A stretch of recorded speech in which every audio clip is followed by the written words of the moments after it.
Hello children, welcome back to my channel CBSE Geography Made Simple. As promised, I am back with detailed explanation and notes on the next chapter of Geography of class 10th of CBSE curriculum. Today, I shall be teaching you the fourth chapter, Agriculture. I have tried to explain the chapter with the help of maps, diagrams and examples. Some technical terms used in the chapter have also been explained and mentioned in the footnote. Check out the description box below to find the comprehensive notes of the chapter. Also, those of you who are visiting for the first time, please do not forget to check out my previous video on the first chapter, that is Resources and Development. Also, this is a new channel. If you like my videos and want me to continue making more such videos, please do support my channel. Please do like, share, subscribe and share my channel with your friends. So, let's begin. Agriculture. Our country India lies in tropical climatic region marked with monsoon rainfall and bright sunshine. In north of India, we experience distinct climatic conditions of spring, summer, winter and rainy seasons also. Keeping these factors in view, we shall study about the principal economic activity of India, which is agriculture. In this chapter, we will be studying about various types of farming, the cropping pattern and the three distinct cropping seasons of India, about the major crops and the climatic conditions which are required for growing these crops and the main producing states. Under this head, we shall be studying about the food grains, the non-food crops and about the horticulture. We shall also be studying about agriculture and its impact and its contribution in the Indian economy as a whole. Lastly, we know that globalization has touched our lives in many ways and all aspects of economy are touched by globalization. So, it has its impact on agriculture as well. By the end of this chapter, we shall also be able to study the impact of globalization on agriculture. India is an agriculturally important country where more than 50% of the population is engaged in some form of agricultural activity. Agriculture does not just mean farming or cultivation of grains or food crops, etc., but it is an all-inclusive term which includes cultivation of grains, fibers, medicinal plants, herbs, etc., as well as animal husbandry and breeding. This is an important primary activity. Agriculture is considered as a primary activity, the purpose of which is also the production of raw material for various industries. In this section, we shall be studying about three different types of agricultural practices. The most important or the most basic being the primitive subsistence farming. This kind of agriculture is practiced on small patches of land with the help of primitive tools like hoe, dhow, etc., sticks. Family members take part in performing the agricultural activity. Also, the budget is very limited. As such, they have to depend on various natural environmental conditions like the monsoon, the fertility of soil, etc. for the crop growth. As can be easily understood, since there is low input, low budget farming, small patch and traditional method of cultivation, so obviously the yield is also very limited. One important type of primitive subsistence farming is known as slash and burn agriculture. In this kind of farming, what happens is that a patch of land is cleared of its vegetation for farming and then the farming is done on it. When the fertility of the patch decreases, the farmer with the family moves to a fresh patch of land and thus it is a kind of a shifting agriculture, and this also helps to replenish the fertility of soil through natural processes. This kind of primitive subsistence farming is performed in various parts of the country as well as in some other developing countries other than India also. This slash and burn agriculture is known by various names in various other parts of the country. These are, for example, in northeastern states of Assam, Meghalaya, Mizoram and Nagaland, it's known as Jhuming. Pamlau is the name which is given to this kind of slash and burn and shifting cultivation in Manipur. Deepa in Western district of Chhattisgarh, Andaman Nicobar. In MP it is known as Dahiya. Penda in Andhra Pradesh. Koman, Dabi or Bringa in Odisha. Kumari is the name which is given to this kind of shifting agriculture in Western Ghats. It's known as Walre in southeast Rajasthan. In Himalayan belt it is known as Khil and Kurwa in Jharkhand. In other developing countries also this kind of slash and burn agriculture is practiced. Let's see some examples. For example, in Mexico and Central America is the name Milpa. Conuco in Venezuela. Roca is the name given to this kind of agriculture in Brazil. Mesol in Central Africa, Ladang in Indonesia, and Ray is the name for this kind of agriculture in Vietnam. Children, these notes you can access through the link in the description box also. I am taking help of the notes to explain the names given to this kind of slash and burn agriculture. Now, another kind of agriculture is the intensive subsistence farming. As the name suggests, it is very intense because there is a high pressure of population on the land. Besides, also because the land size is generally small and it gets smaller and smaller because of the right of inheritance. So with successive generation, the plot size gets further reduced. So agricultural activity becomes very uneconomical and farmers try to maximize the output from the land, that patch of land that they have. This is a very labor intensive farming with very high doses of inputs and irrigation. The purpose is to get maximum output from the small patch of land that the farmers have. Now the third important type of agricultural pattern is the commercial farming. This type of farming uses modern inputs like HYV seeds or high yield variety seeds, chemical fertilizers, insecticides, irrigation facilities, pesticides, etc. to obtain maximum yield for commercial purpose.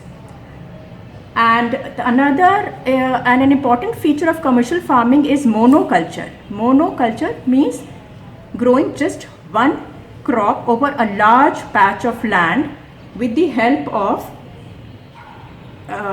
modern equipments and migrant laborers, and this kind of agriculture is also known as plantation.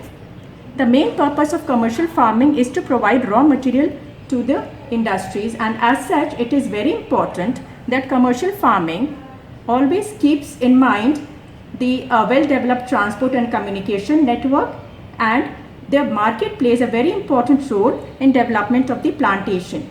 For example, tea, coffee, rubber, sugarcane, banana, etc. are important commercial crops in India. Now we have understood the concept of agriculture and three distinct types of farming: the primitive subsistence farming, the intensive subsistence farming, and the commercial farming and the plantation. In the subsequent clips, we will be studying about the cropping pattern, three distinct seasons of cropping, Rabi, Kharif and Zaid, and about the major crops. When we say the term cropping pattern, what do we know by this?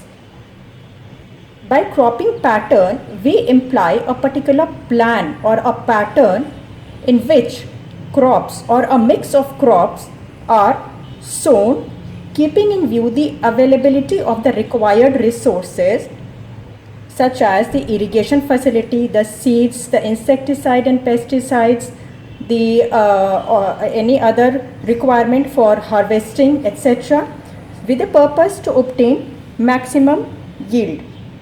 In India, we have three distinct cropping seasons. They are known as Rabi, Kharif and Zaid. Rabi is basically the winter crops which are sown in the months of November and December. They grow during these months, and during the months of April to June they are harvested. Important crops of Rabi are wheat, barley, peas, mustard. All these winter crops, they are the Rabi crops.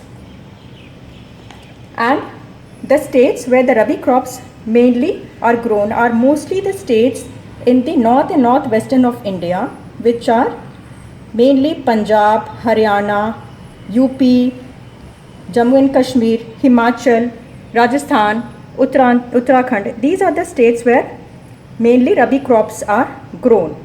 The success of Rabi crops, or why the Rabi crops are concentrated in this zone, is that first, because this area receives winter rainfall because of the tropical disturbance during the winter season. Secondly, this area has witnessed green revolution. This area, especially the states of Punjab, Haryana and Western UP. Green revolution was a revolution which occurred in the agricultural activity in the mid-1960s, which changed the agricultural methods from the traditional method that used to be practiced to a highly mechanized and modern method by relying heavily on improved quality, high-yielding variety seeds, increased use of insecticides, pesticides, depending heavily on the agricultural R&D to identify and develop new means of agricultural practices, etc., with the prime focus to increase the productivity. This resulted in very high food grain production, mainly in states of Punjab, Haryana and UP.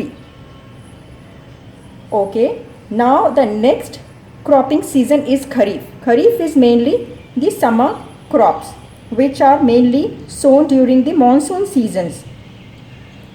And around this time, this is the growing season. Around September to October, the Kharif crops are harvested. Important crops are paddy, maize, jowar, bajra, moong, arhar, pulses as in groundnut, soybean, etc. And the important states where Kharif cultivation is practiced are the eastern states of India, having a very distinct hot and humid climatic conditions, such as the states of Assam, West Bengal, Orissa, Jharkhand, Bihar, some parts of UP. Then also the peninsular states of Maharashtra, Andhra, Telangana, Tamil Nadu, Kerala. These are the states where the Kharif crops are grown. Then Zaid is the short cropping season in between Rabi and Kharif. It's kind of an overlapping season between Rabi and Kharif, which is a very short season.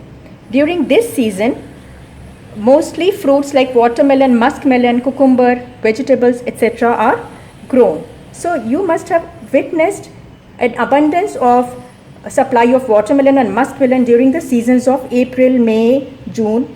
This is basically the Zaid season.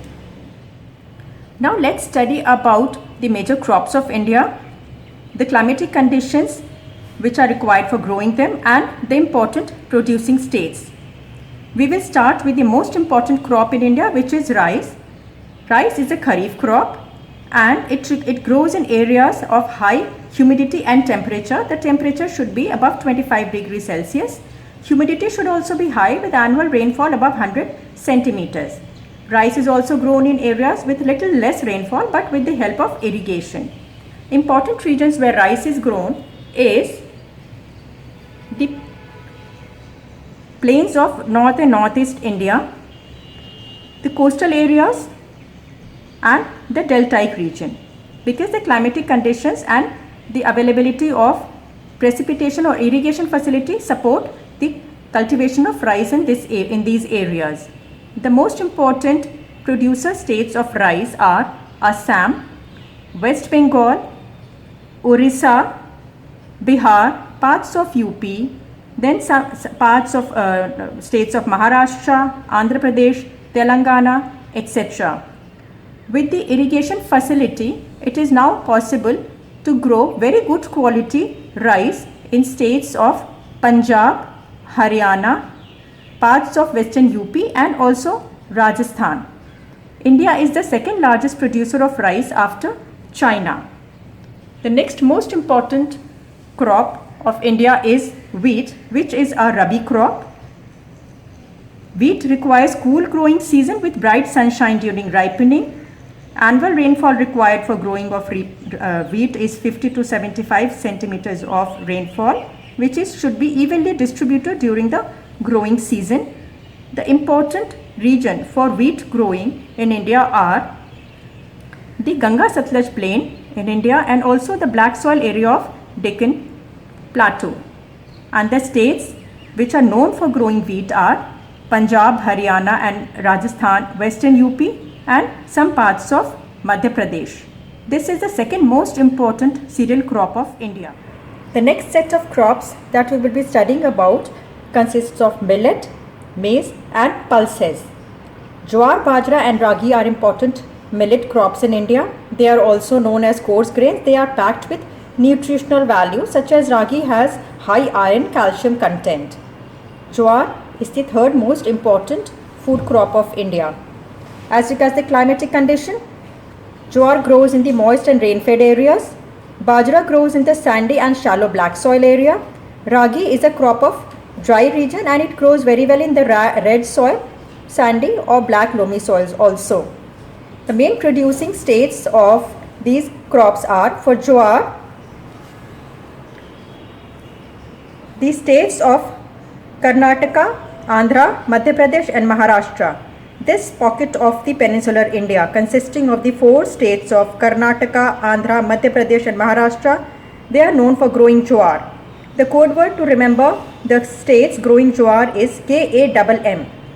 K for Karnataka, A for Andhra, M for Maharashtra and then Madhya Pradesh. Come which stands, which is a Hindi term for less. Since jowar is the third number crop after wheat and rice. So it is little less than wheat and rice. So come is the code word which we can associate with the states growing jowar. As regards bajra, we know that bajra is grown in areas with sandy and shallow soil. So the areas where we find sandy soil are Rajasthan, Gujarat, Haryana. These are the areas, Rajasthan, Gujarat, Haryana, some parts of western Uttar Pradesh. These are the areas where bajra is grown. Ragi is grown in areas with red soil. So the areas in some areas of Tamil Nadu, some areas of Jharkhand, Sikkim, these are the areas where ragi is grown. Now, maize is another important crop of India which is used both as food and fodder. Though maize or corn is a kharif crop, but in Bihar it is grown both in Rabi season also as well as in kharif season. Besides, for the production of maize, farmers use heavily on modern inputs like high yielding variety seeds, fertilizers, etc. for increasing of the production. As regards the climatic condition, maize requires temperature between 21 to 27 degrees Celsius and also alluvial soils. The states where maize is grown, again by a code word if you remember, it is Kam But. K for Karnataka, A for Andhra, M for Madhya Pradesh, B for Bihar, U for UP and T for Telangana. Again this is a little less than rice and wheat. So Kam But. So Karnataka, Andhra, Madhya Pradesh, Bihar, UP and Telangana. These are the states where maize is grown. Now pulses. Staple food in India is rice and dal. Pulses means dal. So India is the largest producer as well as consumer of pulses. Main pulses are arhar, moong, masoor, peas, gram, etc. Because pulses are leguminous plants, so they also help in increasing the fertility of the soil wherever they are sown. For growing of pulses, we need less moisture and they can also survive in dry season. The code word to remember the states growing pulses is Mr. Kumar. M for MP, R for Rajasthan, K for Karnataka, then UP, U for UP and Maharashtra. So these are the states where pulses are grown. MP, Rajasthan, Karnataka, UP and Maharashtra. So these are the states where pulses is grown. Mr. Kumar. This is the code word to remember the states where pulses are grown. Children, in the subsequent clips, let's study about the food crops other than grains, and under this head, we will be studying about sugarcane, oilseeds, the plantation crop of tea and coffee, horticulture crops, then about some non-food crops wherein we will be studying about rubber and some fiber crops like cotton, jute, hemp and natural silk. So we'll start with the food crops other than grains. Children, I am taking help of a note here. You have an access to these notes through the link in the description box below. So I am teaching you with the help of these notes because the information is categorized and presented in a tabular form which is easy to understand and recall. So let's go through each one of them one by one. So now oilseeds. India is the second largest groundnut producer after China and third largest rapeseed producer after Canada. Under the head of oilseeds, the major seeds which are grown in India are mustard, groundnut, soybean, linseed, coconut, sesame, castor and cottonseed. And these are diverse crops and some of them are rabi and some of them are kharif crop. For example, groundnut is a kharif crop, linseed and mustard are rabi, sesame is kharif in north and rabi in south of India. Castor is grown both as rabi as well as kharif crop. An imported crop, groundnut. This is produced mainly in states of Gujarat, Rajasthan and Tamil Nadu in south. Now, sugarcane. India is the second largest producer of sugarcane after Brazil. This is a very labor intensive crop where manual labor is required right from sowing to harvesting, and sugarcane is the main source of sugar, gur, khandsari, molasses, etc. The climatic conditions which are required for growth of growing sugarcane are hot and humid, temperature ranging between 21 to 27 degree, and variety of soil, rainfall 75 to 100 centimeter, and the important states where sugarcane is grown are Bihar, UP, Punjab and Haryana, this belt of North India. Then in south of India, states of Maharashtra, Karnataka, Andhra Pradesh, Telangana and Tamil Nadu. So this whole pocket of peninsular South India, they are known for growing sugar in India, this area. Next important crop, which is also a plantation and a commercial crop, is tea. This is a beverage crop.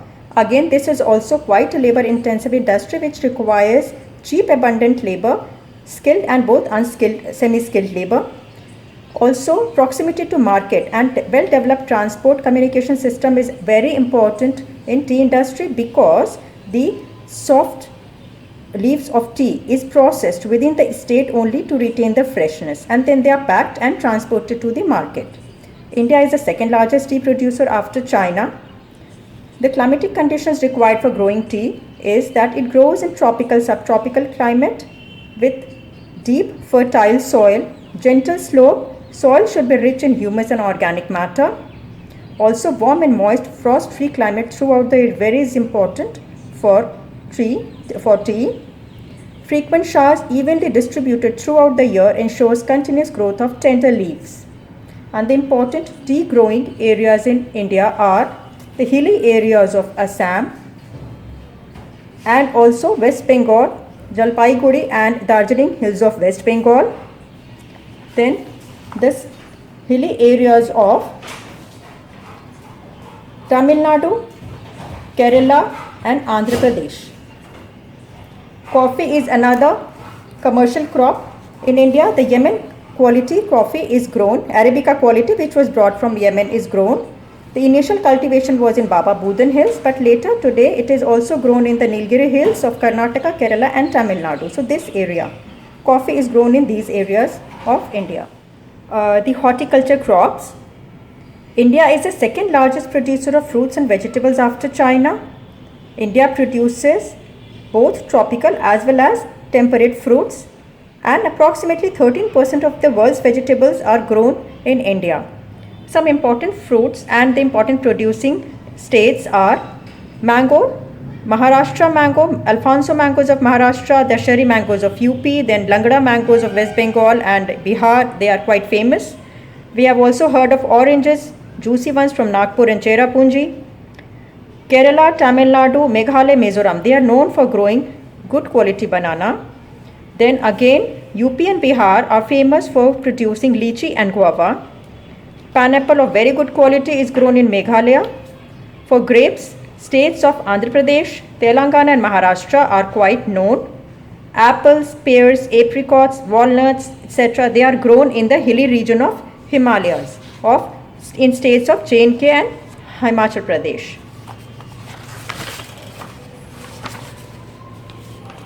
We will now to the non-food crop. Some of the commercial crops which are non-food crops are like rubber, and under fiber crops we will be doing cotton, jute, hemp and silk.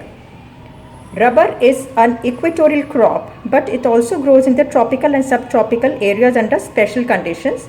India is the 4th in rank among world's natural rubber producers. The climatic conditions required for rubber is hot and humid, with rainfall more than 200 centimeter and temperature above 25 degrees Celsius.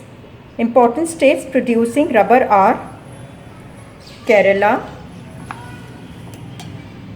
The states are Kerala, Tamil Nadu, Andaman and Nicobar Islands, then Karnataka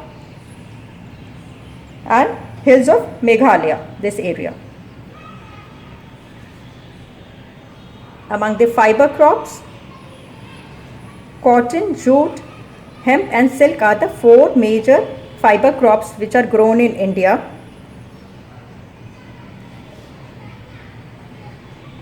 Out of these, cotton and jute and hemp, they are grown in soil, whereas silk is obtained from silkworm. So, rearing of silkworm for obtaining silk and production of silk is known as sericulture. India is considered the original home of cotton plant, and India is the 2nd largest cotton producer after China. Both cotton and jute are kharif crops. Jute is known as the golden fiber, and this is used to make gunny bags, ropes, textiles, even fashion garments, carpets, etc. However, this is quite a costly fiber, therefore it is losing market to cheaply produced synthetic fibers like nylon. As regards the climatic conditions, the cotton requires high temperature and light rainfall or irrigation, 210 frost-free days and bright sunshine for its growth. It's a kharif crop and requires 6 to 8 months to mature. Cotton grows very well in the dry black cotton soil of Deccan, India. Important cotton producing states in India are Maharashtra, Gujarat, Madhya Pradesh, Karnataka, Tamil Nadu, Andhra Pradesh. So this whole belt except Kerala in south of India. Then Punjab, Haryana and UP. These are the states where cotton is grown. As regards jute, this requires well-drained fertile soil of floodplains or deltaic soil, where soil is renewed every year.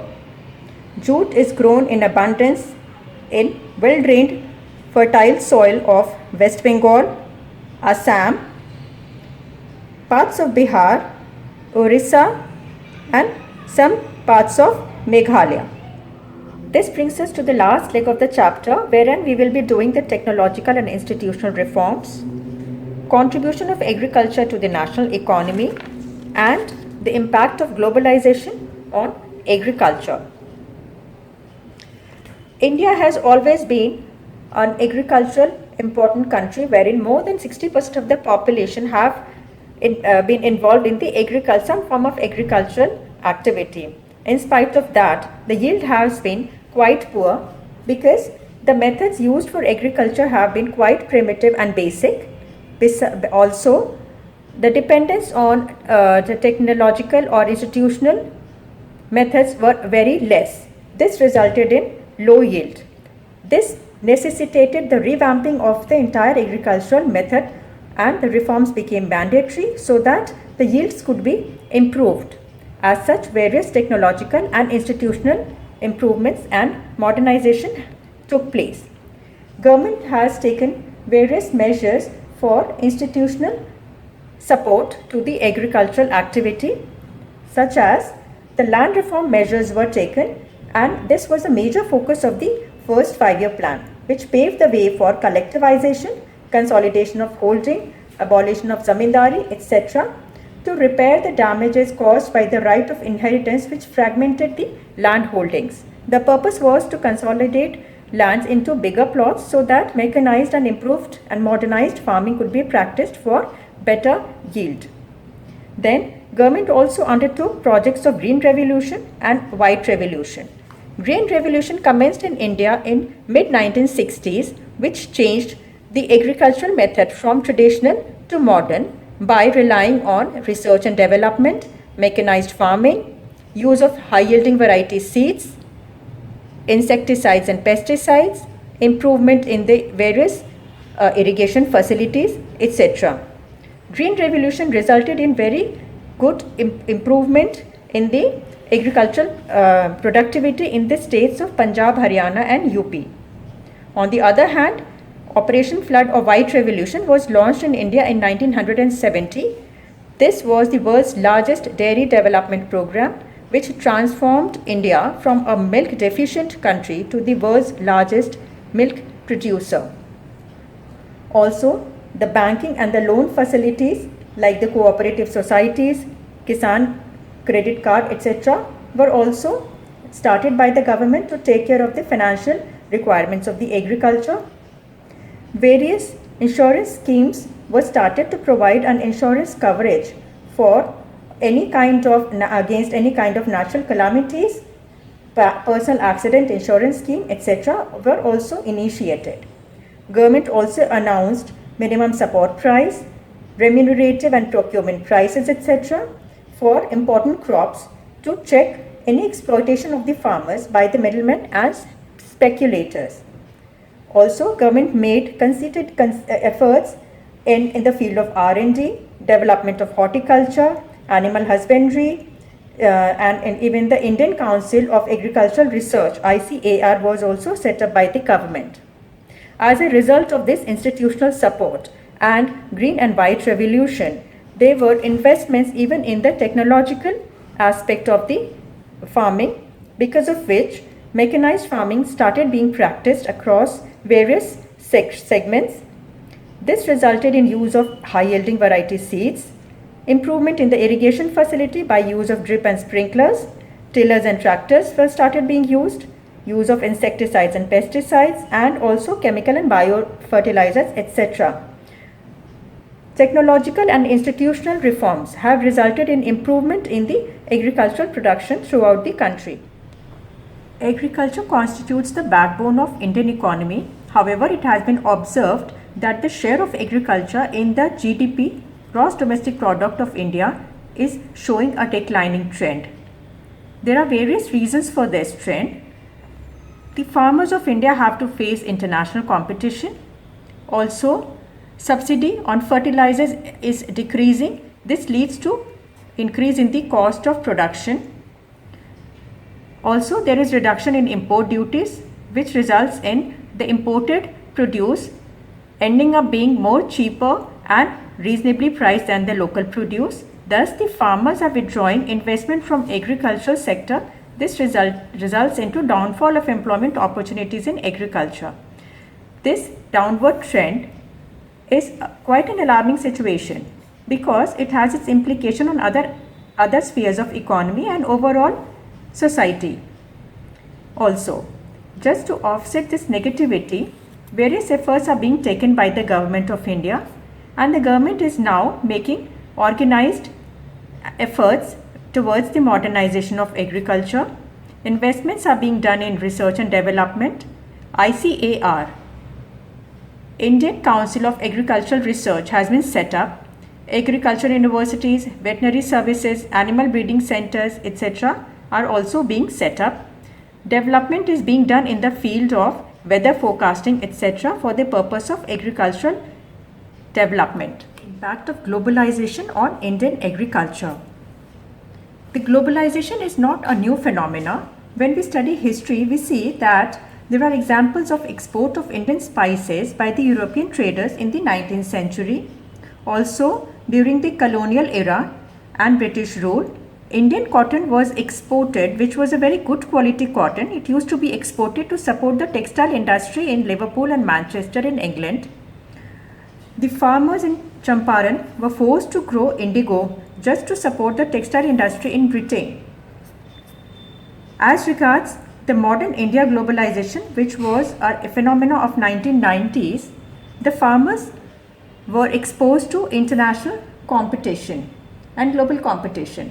So despite being important producers of cereals, rubber, tea, coffee, etc., the farmers found it very difficult to compete with the developed countries because of their highly developed farming techniques and competitive prices. Besides, Green Revolution definitely resulted in improved yield, productivity also. However, this also caused severe land degradation because of excessive use of fertilizers and pesticides, drying of aquifers, etc. Thus, the focus should be on gene revolution, which should focus mainly on the genetic engineering aspect for improved productivity. Also, now the focus should shift on organic farming, which is about growing of crops without the use of chemicals. The farmers should also explore profitable and diverse cropping patterns with the focus on high value crops, herbs, medicinal plants, fruits, biodiesel crops like jojoba, etc. We in India have diverse climatic conditions. This should also be harnessed to grow variety of crops and fruits. Thus, a change or shift in the cropping pattern from cereals to high value crops in India will definitely make agriculture a profitable venture for the farmers. However, it will be at the cost of the overall production of the cereals, which will impact or hit the Indian economy. Therefore, it is very important to have a balanced approach towards developing a most profitable and feasible cropping pattern for the country. With this, we conclude this chapter. Hope you enjoyed learning. If you like the video, please do like and subscribe to my channel and also share with your friends. Feel free to share your comments and feedback in the comment section below. And yes, don't forget to access the notes of the chapter from the description box below. I shall be back again very soon with the next chapter of class 10th. Thanks for watching. Happy learning.